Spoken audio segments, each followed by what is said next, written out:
I would probably just add one more point that, since it's one part of our total operation and getting our groceries in the door, stored, and back out the door, there's a lot of other things that this hydrogen product actually touches, i.e. the equipment, for example.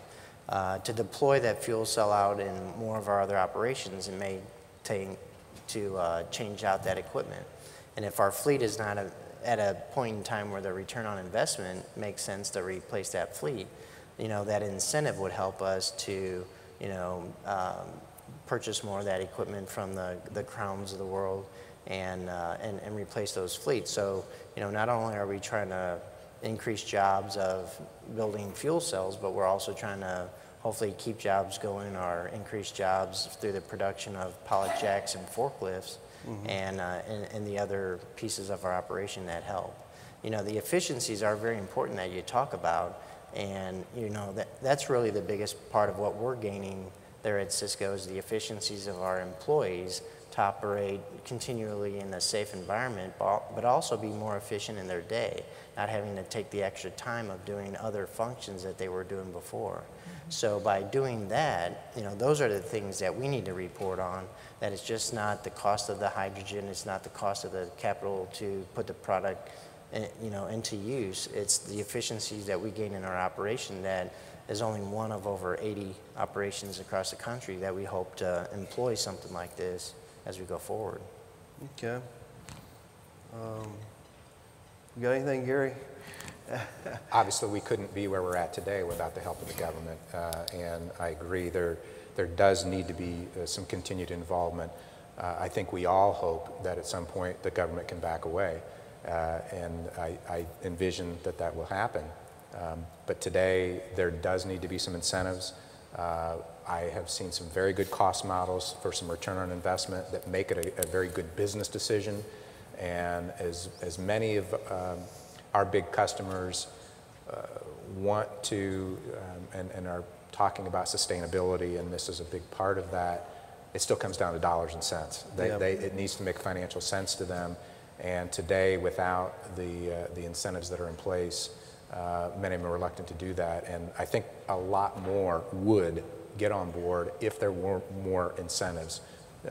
Today, there are some tax incentives for the purchase of a fuel cell power pack, right. But there are no incentives to purchase the lift truck that's designed to work with that. True. So if there would be some things like that, that could help the industry move forward, it would incentivize our customer base to get more on board with this technology if they could get started, and right. After that it'll take care of itself. Okay, fair enough. I could ask questions all morning, but I want to open it up now to these lights, to the attendees and take some questions. I think over here, sir. Just a quick one comment and one question. My name's Don Rohr, I work for Plug Power, and I wish the guys, the engineers and the manufacturing team could be here to see this. I found this extremely encouraging, and certainly I'll drag all of your presentations back to Plug Power. But I want to thank you guys for your courage and vision, government and industry. And I'd just like to call this room to give you guys a big round of applause for the encouragement that we're getting from this talk right now. So. Thank you. My question is more to Beth. I'm wondering about your installed hydrogen production, and if you could summarize maybe a little bit about capital, operating, and just general cost of hydrogen that you're seeing. That seems to be a little bit of a sticking point in this business model. Okay. We actually have the capability to produce 100 kilograms a day, and when we looked at the cost of owning it organically, except with the fact that it doesn't incorporate the maintenance portion of that, which is under contract. It runs around $6+ a kilogram, which really isn't high. And if you have the capacity to produce it at that less expensive rate, I think you'd have a bigger market for it. I'm all for it. I've got the capacity, and I want to convert my entire fleet and a lot of my vehicles, transport vehicles, to fuel cells. And all I'm waiting for is the technology and the opportunity to do it. Okay, other questions? I'm going to ask mine if nobody stands up. Anybody? Okay, let's see. Steve, I'm going to pick on you, I'm sorry, but this one is best for you. Has Cisco ever talked about the refueling infrastructure tax credit, and are they planning to apply for that? And this is the tax credit that's part of the Recovery Act that doesn't sunset until 2016, where you get 30% of your refueling infrastructure costs credited to your tax bill, or $200,000, whichever is lower, I think. Has there been any discussion on that? There are some incentives that are kind of buried in legislation that a lot of people don't know about. Well, you know, that'll be very key to the operations that actually have to do a retrofit of their operation. You know, like we can't replace every facility every year, and so many of those 80+ operating companies will have to be retrofitted with the hydrogen storage and distribution. So that would be very key for us to make that a decision to go with fuel cells in those operations. We had the opportunity in Houston and well here in Schertz to actually design it and make it most efficient and be probably you know, less costly than having to retrofit a facility. And you know, part of it, we also have the credits for the fuel cells themselves. Mm-hmm. You know, so after any grants or any discounted on the price of the fuel cells, we actually get a incentive back for that. So. Yeah. Okay. Yeah, I point that one out because a lot of people aren't that aware. Have we got any out there yet? Questions from the attendees? I see somebody coming up. State your name and your organization, please. Yeah, sure. David Martin from Dantherm Power. You've got all this hydrogen infrastructure, and you use it in forklifts. There's lots of other kinds of fuel cells out there.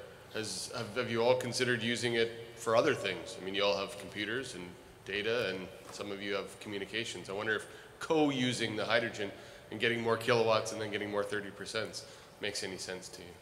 Beth in particular, if you got $6 kilogram hydrogen, and you can do a lot of things with electric power generation. And eventually that role, as far as running this facility, will be taken over by our Defense Fuel Service.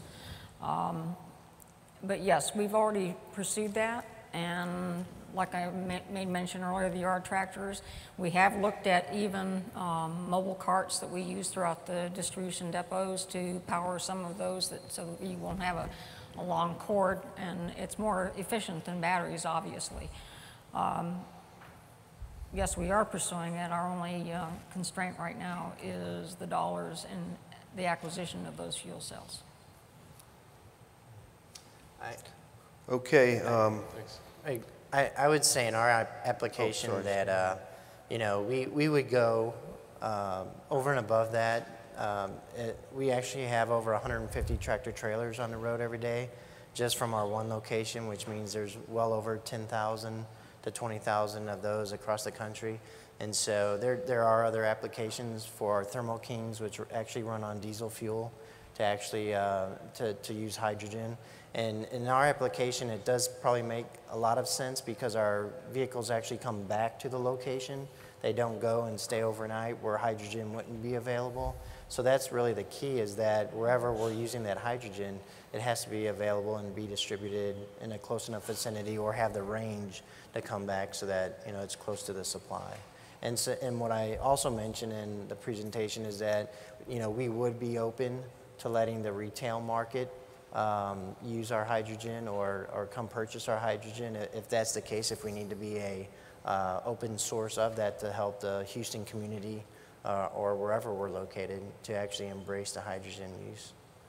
So.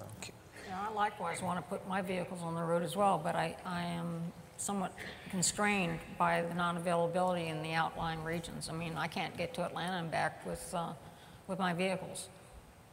Yeah, just to follow up, I was getting more than non-transportation. Okay. I mean, there's lots of fuel cells and backup power, and there's probably some other people in the building. But in particular, I mean, all the problems that you have with batteries, your IT departments have exactly the same problems with batteries.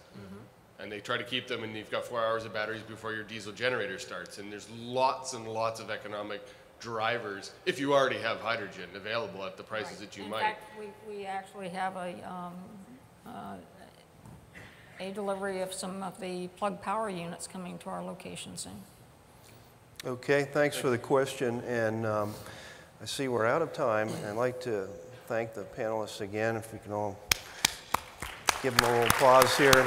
And thank you, attendees, for participating. Thanks a lot.